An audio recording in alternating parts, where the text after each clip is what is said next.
ध्यान से देखो। अच्छा व्यवहार दिखाने की वजह से आरव को छोटी सजा पर टाइम से पहले जेल से रिहा कर दिया गया। उसके दिल में बस यही था कि अब वो अपनी माँ और प्यारी पत्नी के साथ शांत जिंदगी जीगा। आरव रास्ते में था। एक खूबसूरत लड़की लॉन्ग कोट पहने हुए उसका इंतजार कर रही थी। लड़की ने कहा, मेरा नाम श्वेता है। मैं चाहती हूँ तुम मेरे दादा का इलाज करो। तुम मुझे जानती हो? जब तुम जेल से बाहर आए थे तब से मैं यही हूँ। लगता है तुम डर गए हो। मैं सच में तुम्हें इन्वाइट कर रही हूँ। तुम्हारी आंखों में मुझे सिर्फ शक दिख रहा है। आरव मदद नहीं करना चाहता था। तब लड़की ने कहा, तुम्हारी मां जिंदगी और मौत के बीच है और जाने लगी। तुम उसे यूं ही छोड़ दोगे? तुम मुझे धमका रहे हो? मेरा उससे कोई लेना देना नहीं।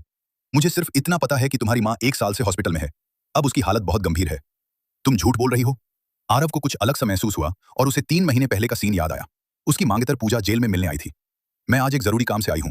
पूजा ने कहा, तुम जेल में हो, कंपनी का हाल बहुत खराब है। मुझे डर है कोई फाइनेंशियल गड़बड़ करे। उसने कंपनी के अधिकार ट्रांसफर का कॉन्ट्रैक्ट साइन करवा लिया। आरव ने बिना सोचे साइन कर दिया। फिर आरव ने पूछा, मां मिलने क्यों नहीं आई इतने टाइम से? पूजा ने बहाना बनाया, हम दोनों बात करते हैं ना, डिस्टर्ब हो जाती थी, इसलिए आज नहीं आई। यही से आरव को शक हुआ। उसने फोन लेकर पूजा को कॉल किया। हेलो, मैं तनय बोल रहा हूं। वहां इतना शोर क्यों है? मैं एक इवेंट में हूं। कोई काम? नहीं, बाद में बात करते हैं। पूजा, तुम यहां क्यों छुपी हो? एंगेजमेंट शुरू होने वाली है। एंगेजमेंट? रोहित मेहता, जल्दी आओ, देर मत करो।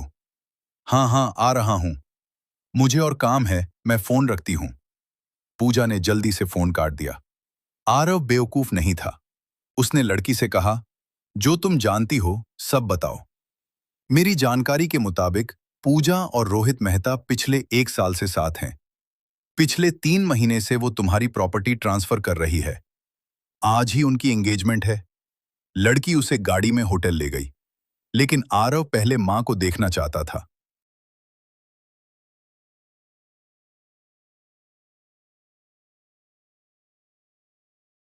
हॉस्पिटल पहुंचते ही डॉक्टर बोला, परिवार ने इलाज छोड़ दिया है।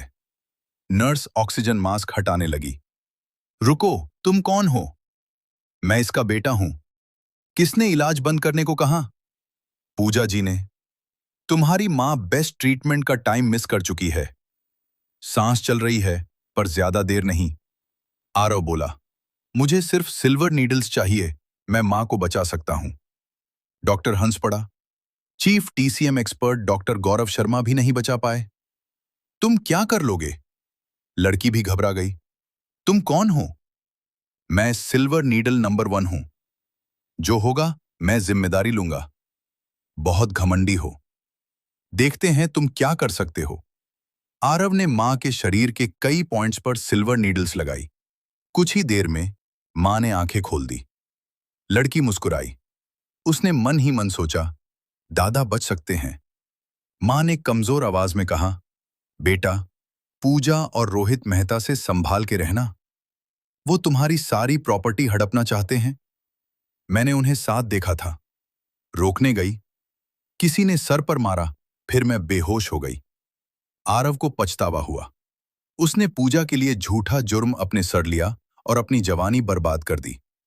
मां, मुझे माफ कर दो। मां ने उसके सर पर हाथ रखा। बेटा, मैं कितनी देर सोई?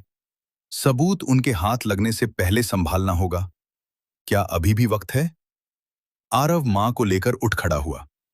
अब देखो कैसे वो अपनी कंपनी वापस लेता है।